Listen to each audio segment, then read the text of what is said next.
नमस्कार। कानपुर के शुभम द्विवेदी फरवरी में शादी हुई थी। अभी 17 अप्रैल को कश्मीर गए थे अपनी पत्नी के साथ और परिवार के सदस्यों के साथ घूमने के लिए,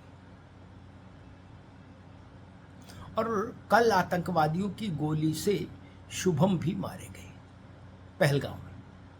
जी हाँ, पति पत्नी दोनों घुड़सवारी कर रहे थे जिस वक्त ये आतंकी हमला हुआ, और शुभम से नाम पूछकर गोली मार दी आतंकवादियों ने शुभम पत्नी के सामने। ये कोई एक चित्र नहीं, ऐसे अनेक चित्र कल दिखाई दिए। पूरे देश में आक्रोश का जनज्वार है। लगभग चौथाई शताब्दी बाद ऐसा नरसंहार दिखाई दे रहा है जम्मू कश्मीर में, और वो भी तब जब दो बड़ी घटनाएं इसने जो बताती हैं कि ये हमला किस खतरनाक मंसूबे के साथ प्लान किया गया होगा। अमेरिकी उपराष्ट्रपति भारत में थे जब ये हमला हुआ, बेंस, और भारत के प्रधानमंत्री सऊदी अरब में थे। क्या पाकिस्तान और उसके आतंकी अमेरिका और सऊदी अरब को कोई संदेश देना चाहते थे हमला करके? अभी 3 रोज पहले पाकिस्तान के आर्मी चीफ ने जो तकरीर की, वो तकरीर कम जहर में बुझे हुए तीर ज्यादा थे, और उन्होंने खुलेआम मंच से माइक पर कहा कि हर पाकिस्तानी का ये फर्ज है कि वो अपनी संतान को ये बताए कि हिंदू बिल्कुल अलग है, पाकिस्तान अलग है, हिंदुस्तान अलग है। और जिसको सरल भाषा में उसका भावार्थ कहें तो पाकिस्तान के आर्मी चीफ ये कह रहे थे कि हिंदुओं से भेदभाव करना, नफरत करना सिखाइए अपनी संतान को। और उन्होंने ये भी कहा था कि पाकिस्तान जम्मू कश्मीर में आज़ादी के लिए लड़ रहे अपने बहादुर लोगों को अकेला नहीं छोड़ेगा, उनके साथ कंधे से कंधा मिला के चलेगा। तो क्या ये यही कंधे से कंधे मिला के चलना है जो पहलगाम में हुआ कल?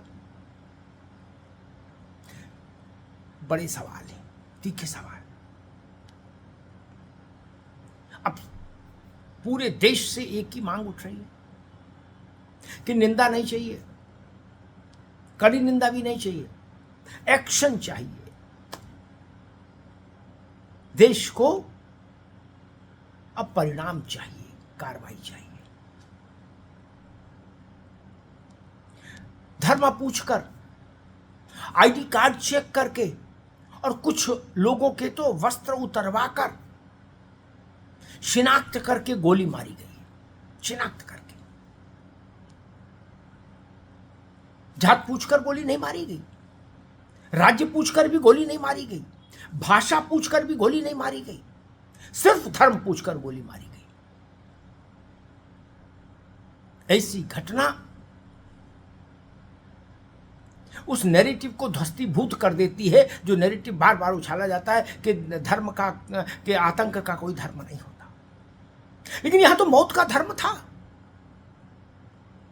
पहलगाम में मौत का धर्म था, लग रहा है ऐसा लग रहा है।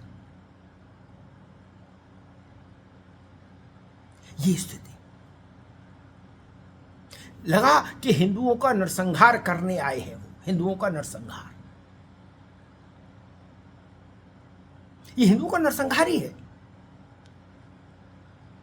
और मुझे याद आता है कि जब अमेरिकी राष्ट्रपति क्लिंटन भारत आए थे अटल जी की सरकार के समय, तो भी पाकिस्तान द्वारा संरक्षित आतंकी संगठनों ने छत्तीस सिंहपुरा में एक भीषण नरसंहार किया था। उसमें 30 से ज्यादा सिख बंधु मारे गए थे, 30 से ज्यादा। वो भी एक बड़ा वो था विस्फोट। वैसी ही स्थिति कल बनाने की कोशिश की गई जब अमेरिकी राष्ट्रपति भारत में थे। अब क्या होना चाहिए? देश चाहता है कि इस बीमारी का स्थायी इलाज हो। कॉस्मेटिक सर्जरी नहीं, ओपन हार्ट सर्जरी चाहिए, ओपन हार्ट सर्जरी। नाक इधर से थोड़ी ऊंची और इधर से थोड़ी और सुतवा करने वाली सर्जरी से काम नहीं चलेगा। पूरा शरीर खोलिए, ओपन हार्ट सर्जरी करिए, ताकि स्थायी तौर पर इलाज मुकम्मल हो सके। कश्मीर पटरी पर लौट आया था लगभग। वहां की फिजाओं में एक नए किस्म की खुशबू दिख रही थी। लोकतांत्रिक रूप से चुनी हुई सरकार थी, शांतिपूर्वक हुआ चुनाव सामने था, सिनेमा घर खुल रहे थे, मॉल खुल रहे थे, करीब 2.5 करोड़ पर्यटक पिछले वर्ष जम्मू कश्मीर में गए। ये अब तक का सबसे बड़ा वो था पिछले 30, 35, 40 सालों में आंकड़ा। उस कश्मीर के पांव में फिर बेड़ी डालने की साजिश की गई। कश्मीर में टूरिज्म बाधित हो जाए तो घाटी की अर्थव्यवस्था पैरों पर आ जाती, घुटनों पर आ जाती, भूखमरी फैल जाती, स्थानीय लोगों का जीवन संकट में पड़ जाता है। और एक चीज और ध्यान रखिए कि यात्रा होने वाली है जुलाई में, उससे पहले ये अटैक हुआ है। इसकी भी टाइमिंग को नोट किया जाए। क्या संदेश देना चाहते हैं आतंकी? महत्वपूर्ण यह नहीं कि किस आतंकी संगठन ने औपचारिक तौर पर इसकी जिम्मेदारी ली, उसका नाम क्या है। महत्वपूर्ण यह है कि जड़ कहां है। जड़ संगठन तो नया एक 5 मिनट में बन जाता है, जब पीछे शक्ति वही है जिसको दुनिया पाकिस्तान के नाम से जानती है, तो जड़ पर प्रहार होना चाहिए। पत्तियों को काटने छाटने से कुछ बात ज्यादा बनेगी नहीं।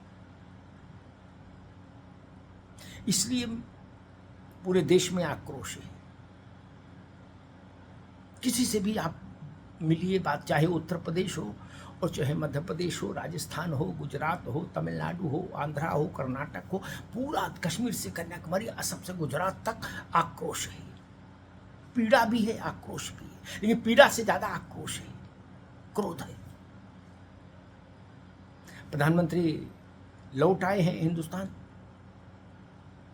गृह मंत्री कल शाम को ही कश्मीर पहुंच गए थे। सारी संबंधित सरकारी एजेंसियां अलर्ट मोड पर हैं और आज दिन में कैबिनेट कमेटी ऑन सिक्योरिटीज यानी सुरक्षा मामलों पर केंद्रीय मंत्रिमंडल की जो समिति है उसकी भी बैठक है।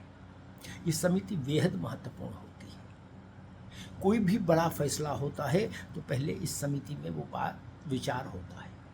इसकी बैठक आज बुलाई गई है और प्रधानमंत्री सऊदी अरब का अपना दौरा कट शॉर्ट करके यानी छोटा करके दिल्ली लौटे हैं।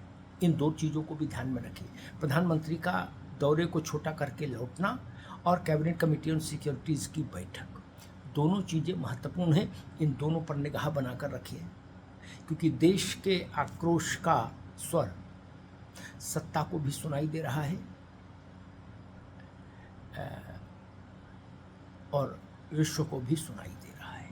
वैश्विक प्रतिक्रियाएं जिस ढंग से आई हैं, चाहे अमेरिका हो चाहे रूस हो, वो भी इस ओर इशारा करती हैं कि भारत को दुनिया की सभी महाशक्तियों का साथ मिल रहा है इस वक्त पहलगांव पर हुए आतंकी हमले को लेकर। धन्यवाद।